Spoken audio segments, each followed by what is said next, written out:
Yo, what is up guys? DOHC here. Welcome to another video. This is super new to me. So before we jump into this video real quick on this beautiful 2020 Honda CB300R, I just want to take a second to say if you could please hit that subscribe button. I know it might not mean a lot to you, but it means a ton to me. And to be completely honest, in this day and age, the more subscribers you have, the cooler videos that I can create. So if you've seen one of my videos in the past, you've enjoyed it, you're back for another, hit that little red button. It helps me out, lets me know I'm doing something right. But let's jump into the video.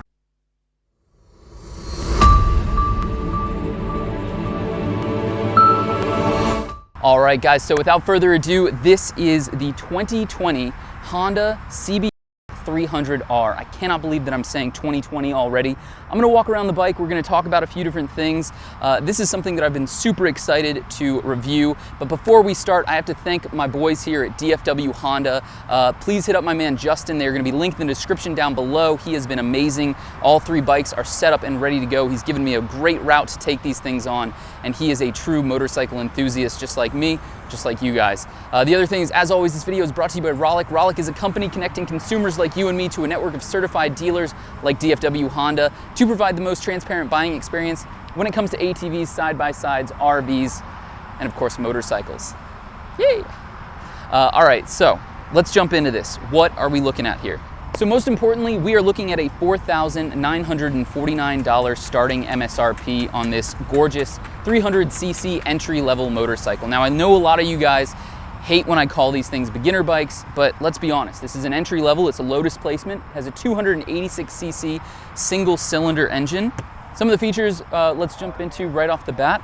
You've got this beautiful frame here, kind of a trellis frame. One of the things that really jumps out at me is that the CB300R does not look like a 300cc bike. This looks like a full-size motorcycle, albeit it does have the skinnier tires that you would see on one of these entry levels.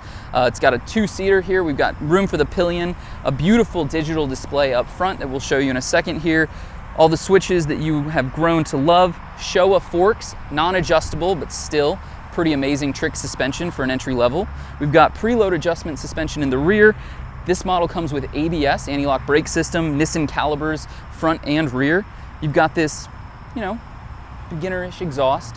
I personally think that most exhausts that come from the factory are just begging to be taken off, but that's my opinion. The CB300R comes in one color, this is that matte pearl blue, and you can see in the sun here, it looks absolutely gorgeous. You've got a lot of black accents here. This motorcycle produces 31 horsepower and 20 pound-feet of torque, which for a 300 is really not that bad. That's gonna get you up to your cruising speed on the highway. It's certainly gonna be more than enough for the twisty roads, and it should give you a great experience if you are trying to learn how to ride a motorcycle. All right, guys, let's get up close and personal here on a little walk around video. I know you love these. I do wanna show you this nice digital display here. Turn that on. You have digital tachometer, digital speedometer. You have a fuel gauge, which is worth its weight in gold. A trip odometer as you would. The side stand is down. You see on the far right there the engine oil temp, and up on the top left you have the time. Start it up. Now the bike is nice and warm, so don't worry here.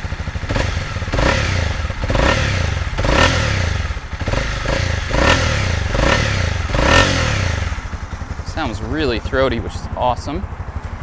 All right, guys, like I said, the CB300R here, 2020.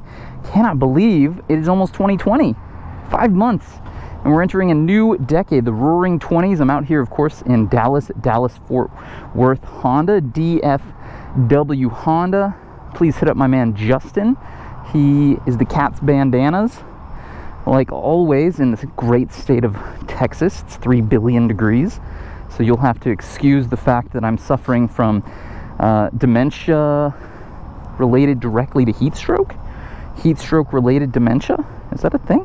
It sounds really good. I'll give it that. Like pretty damn spectacular here for a little single cylinder 300.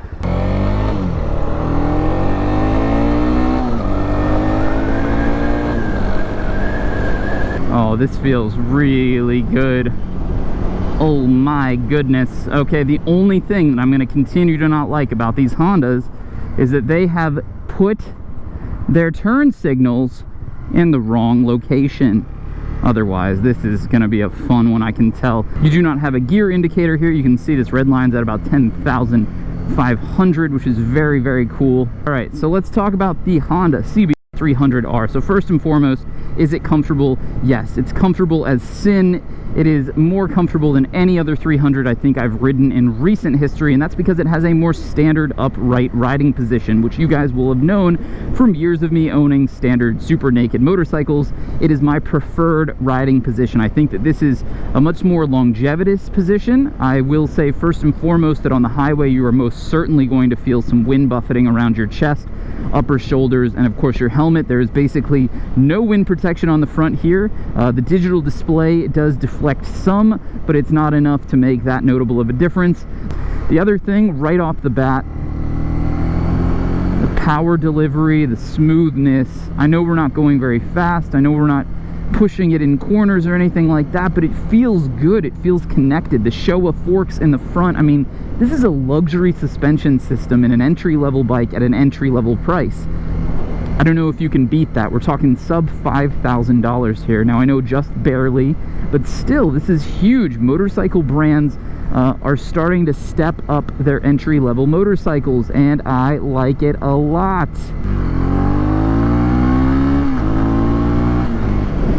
Oh man, it sounds really good. Now Justin over at DFW Honda gave me a little figure 8 circuit to go on here. Not a huge course, just because we're really in the heart of it here. There's a lot of highway around, and it's not that I don't want to take this on the highway, it's just that today especially it's about rush hour time, so it just wouldn't be fun. I'd be sitting in traffic. There's not a whole lot that I would want to change about this bike too, and sometimes on motorcycles I get on them and there's just initially that one thing that irks you and makes you think like, God, this is not worth, one, the money, or two, it's not really what it says it's gonna be. This is neither of those. This is a fantastic bike. Truly, truly fantastic. Let's do a little downshift and see how it feels.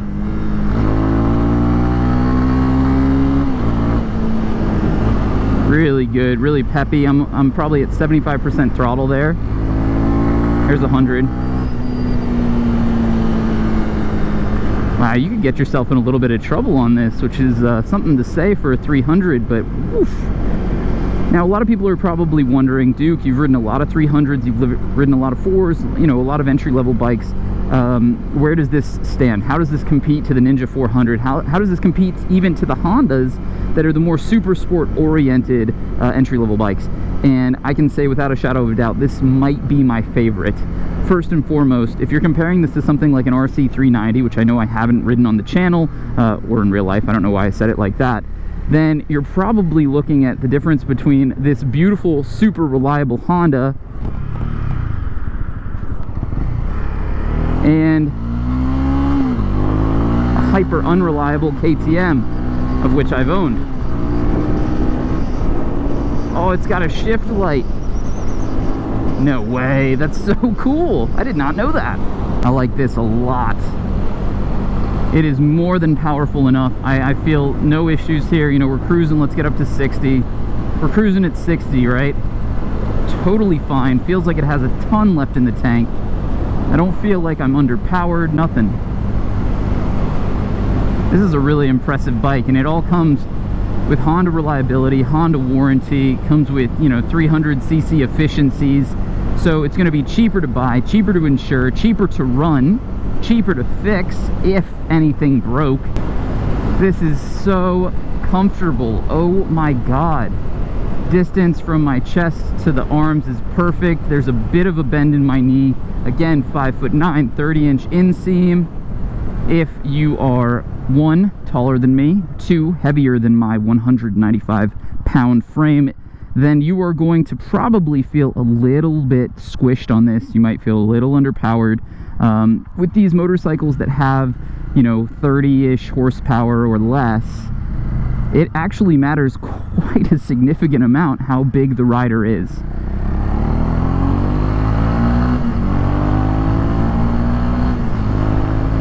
Transmission is buttery smooth.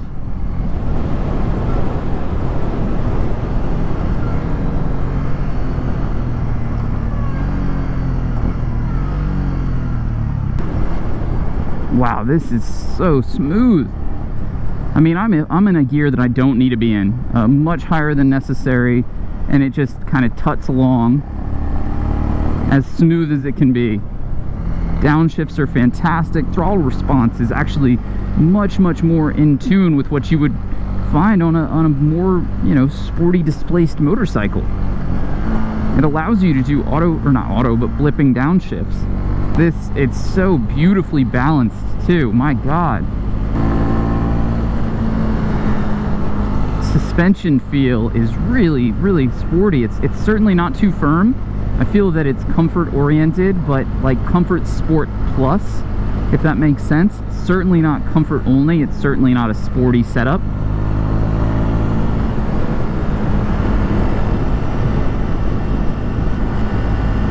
I feel very at home on this. Now, mind you, I mean, I've just thrown a leg over this motorcycle. That's saying something pretty outrageous. This is one of the finer motorcycles I've ridden from Honda. Mind you, I've been on a 2019 CBR 1000 RR SP, which is their top of the line, essentially. You know, maybe one or two rungs below their crazy like SP2 bikes and HRCs, but still, this is competing in my heart for one of the best Hondas I have ever ridden. It's absolutely incredible. We're gonna pull in here though. Respect the test ride. Wow. Wow. All right, guys, well, there it is. Thank you, DFW Honda, here outside of, well, in between Dallas and Fort Worth, as the name suggests. This is a buy. This is a huge buy, a 10 out of 10, super win. I ride a lot of motorcycles, and I give a lot of positive reviews, but trust me, there are things that I don't like about a lot of other bikes. And not only do I say them in the videos, but I write articles about them for Rollick, which I will be linking some descriptions down below if you want to go check out the things that I write these days. And this is truly and genuinely one of the best motorcycles that I have ridden in recent memory. I think Honda has done such an exceptional job here. I mean, first off, look at it. It's beautiful. It looks like a proper motorcycle. And that's not to say that other entry-level bikes don't, but it is to say that it's so important for the consumer to feel like they're spending their money on something that's worth the amount that they've spent, if that makes sense. You're spending $5 grand on a motorcycle, you better get a bike that looks like it's worth $5 grand. And this thing looks like it's worth 10, genuinely. Suspension feels great, brakes are good. The 300, or rather 286cc single produces more than enough power for street or track if you wanted to take this out. The styling is absolutely gorgeous, the paint, everything. So please hit that subscribe button. Make sure to watch out for yourself, watch out for others, and watch out for this planet. And I will see you on the next one.